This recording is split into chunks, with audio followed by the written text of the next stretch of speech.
प्रिय प्रभु भक्तों, यदि मैं आपसे कुछ प्रश्न पूछूं तो हो सकता है कि मेरे प्रश्नों का आप 100% उनका उत्तर दे दोगे। और जो मैं प्रश्न पूछने वाला हूं उस प्रश्नों के उत्तर आपके पास हैं।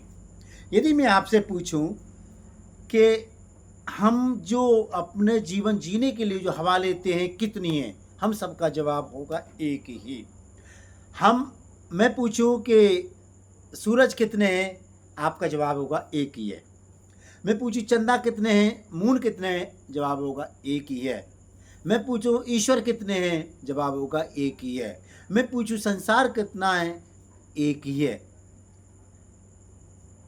यानी हम सब ईश्वर की नज़र में भी एक ही हैं, क्योंकि ईश्वर ने हमें सबसे बड़ा उपहार इस संसार में ला के रखा है। ईश्वर का बहुत ही मुफ्त में दिया हुआ उपहार है, एक नमूना है, अद्भुत है। क्योंकि इस संसार की जो मनोहरकारी जो चीज़ है उसको लुत्फ उठाने के लिए, उनका आनंद उठाने के लिए हमें ईश्वर ने संसार में भेजा, जिससे कि हम उन चीज़ों को अनुभव करें, आनंद मनाएं, खुशी मनाएं और अपने आप को ईश्वर के सानिध्य में धन्य बनाएं। जब हमारे लिए ईश्वर एक ही है, सूरज एक ही है, एक ही हवा लेते हैं, सांस लेते हैं, ऑक्सीजन लेते हैं, जिसको हम प्राण वायु बोलते हैं, तो और ईश्वर की नज़र में हम सब एक ही हैं, तो हमारे दिमाग में कभी कभी ये जो शैतानी जो सोच आ जाती है कि तू फलानी जाति का, मैं फलानी जाति का, तू उस वर्ण का, मैं उस वर्ण का, मैं पैसे वाला, तुम गरीब, मैं काला, तुम गोरे, ये सब सोच क्यों आ जाती? नहीं आनी चाहिए। उदाहरण के लिए अभी देखिए, मैं बाजार गया कुछ फल वाले की दुकान पे, और ये फल दिए मुझे उस दुकानदार ने। जैसे इसमें ये केला है और आप देख रहे हैं ये सेब है। उस फल वाले ने मेरे को जो मैंने मांगा था वो दिया। उसने मेरी जाति नहीं पूछी, उसने चीज़ दी, मैंने उसको पैसे दिए। जब मैं उस फल वाले से चीज़ें खरीद रहा था, उसने मेरी जाति नहीं पूछी, और जब मैं उसके पास में था और मेरे जैसे दसों लोग थे वो भी खरीद रहे थे। हो सकता है कि उस भीड़ में मेरा कोई खून का रिश्ता नहीं वाला होगा, हो सकता है कि मेरी जाति का भी नहीं होगा, लेकिन वो दुकानदार सबको दे रहा था और पैसे ले रहा था। इसके साथ साथ अब मैं सब्जी वाले के पास में गया, तो सब्जी वाले ने मुझे सब्जी दी। उसी तरह से जैसे फल वाले के पास में गया, बहुत सारे लोग थे, मैंने भी वहाँ से ये गोभी खरीदी और ये टमाटर भी खरीदे वहाँ से, और उसने पैसे लिए, मुझे सब्जी दी, और लोग भी खरीद रहे थे। यानी और लोग भी दूसरे वर्ग के थे, समुदाय के थे, जाति के थे। मैं भी अपनी जिस जाति को बिलोंग करता हूँ मैं भी था। इसके साथ साथ जैसे अभी बताया, ये जो सब्जी में आता है, ये आलू है, ये लहसुन है और ये प्याज है, ये सब हमने वहीं से ख़रीदा।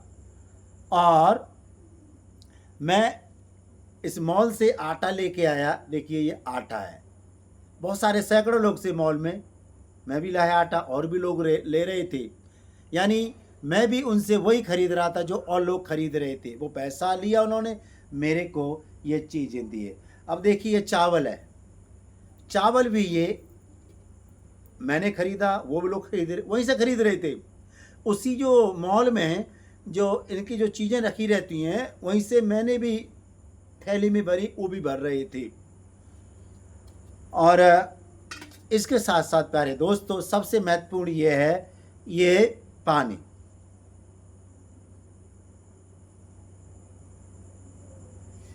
ये पानी हमारा जीवन चलता है। यह पानी चाहे हम मिनरल वाटर पिएं, चाहे घर का आरओ का पानी पिएं, चाहे हैंडपम्प का पिएं, चाहे जो लोग पहाड़ पर रहते हैं वहाँ पहाड़ का पानी पिएं, ग्लेशियर का पानी पिएं, और चाहे पानी पिएँ तो या बोतल का पानी पिएँ, यानी मेन मकसद है प्यास बुझाना। तो जब मैं जैसे हम कहीं जाते हैं, पानी की बोतल खरीदते हैं, सब लोग खरीदते हैं, सैकड़ों हज़ार लोग खरीदते हैं उनसे, कोई फ़र्क नहीं पड़ता। जब ये सारी चीज़ें प्यारे दोस्तों, प्रभु भक्तों, आज अब सुनना इस बात को। हालाँकि हो सक आप जानते हैं इस बात को, लेकिन मैंने समाज में देखा है, मैं जहाँ कहीं भी जाता हूँ या मैं ट्रेन से यात्रा करता हूँ, बस से यात्रा करता हूँ, लोगों की कथनी और करनी में बहुत अंतर है, बहुत ज़्यादा अंतर है। क्योंकि आज का जो वर्तमान समय का जो आदमी है ना, विशेषकर मैं अपने देश की बात करूँ, तो लोगों के मुँह में कुछ, दिमाग में कुछ, दिल में कुछ। ये है, दिखाने को तो बोलेंगे I am so blessed, I am so nice, I am so good. They pretend such kind of that they are very very pious, but if we see their hidden life, इनका छुपा हुआ जीवन देखें तो आप समझ जाना क्या बोलना चाह रहा हूं। जब ईश्वर ने कोई भेद नहीं रखा, जब हम एक ही किराने से सामान लाते हैं, जब एक ही फल वाले से फल लेते हैं, और जब एक ही सब्जी वाले सब्जी लेते हैं, और एक ही स्टॉल से कपड़े खरीदते हैं, मॉल में जाते हैं, या हम एक ही बस में यात्रा करते हैं, या ट्रेन में यात्रा करते हैं, या कार में यात्रा करते हैं, तो वहाँ पर सैकड़ों की संख्या में लोग बस में यात्रा करते हैं और ट्रेन में भी करते हैं। वहाँ तो कोई नहीं पूछता, क्योंकि सबको जाना होगा। वहाँ पर हम ये नहीं पूछेंगे कि भैया तू किस जाति का, एक तरफ हो जा, मैं तो, मेरा तो विशेष वर्ग है, तू नहीं बैठेगा। नहीं, थोड़ी सी जगह मिल जाए वहाँ बैठ लेंगे, कोई दिक्कत नहीं है। लेकिन जैसे ही मैंने जो देखा, अपने क्षेत्र में आते हैं या अपने उसमें आते हैं, तो हमारे शब्दों को बहुत चार चांद लग जाते हैं। क्या ऐसा होना चाहिए? जब हम सांस लेते हैं, जैसे अभी रात्रि का समय है, अभी हम बिजली में बैठे हुए हैं, तो बिजली तो सबके लिए है, जो इलेक्ट्रिसिटी है, जो विद्युत है, वो सबके लिए, बल्ब जल रहा है और इसकी रोशनी में हम आनंद उठा रहे हैं। जब दिन होता है, जब सूरज निकलता है, पूरे विश्वमंडल के एक ही सूरज होता है, कोई दूसरा नहीं, तो कि भारत के लिए दूसरा होगा, अमेरिका के लिए दूसरा, पाकिस्तान के लिए दूसरा होगा, कनाडा के लिए दूसरा होगा, ऐसा कुछ नहीं, सबके लिए एक ही सूरज है, सबके लिए एक ही धरती है। जब ईश्वर ने कोई भेद नहीं रखा इन सारी चीज़ों में, तो हमें किसने अधिकार दिया है कि सारी चीज़ों में हम भेद रखें, अंतर रखें? किसने भेद दिया है? जब हमें पता है, जब बच्चा पैदा जन्म होता है, जो माँ बाप की जो मिलन से बच्चा पैदा होता है, स्त्री पुरुष के से, और गर्भ के द्वारा बच्चा शिशु जन्म लेता है, चाहे वो किसी का भी जाति धर्म का हो, कहीं देश का विदेश का हो, उसे कुछ नहीं पता, अंधकूप है, बाहर आता पता चलता संसार कितना अच्छा है, उसे नहीं पता होता। इसी तरह से संसार की जो यही लीला समाप्त कर मनुष्य चला जाता है, उसे नहीं पता, क्योंकि शरीर जो 5 तत्वों से मिलकर बना है, 5 तत्व मिल गया। जैसे शरीर, जैसे गर्भ में बच्चा आया 5 तत्वों के द्वारा, इसी तरह से संसार से आदमी चला जाता है, 5 तत्व मिल जाता है।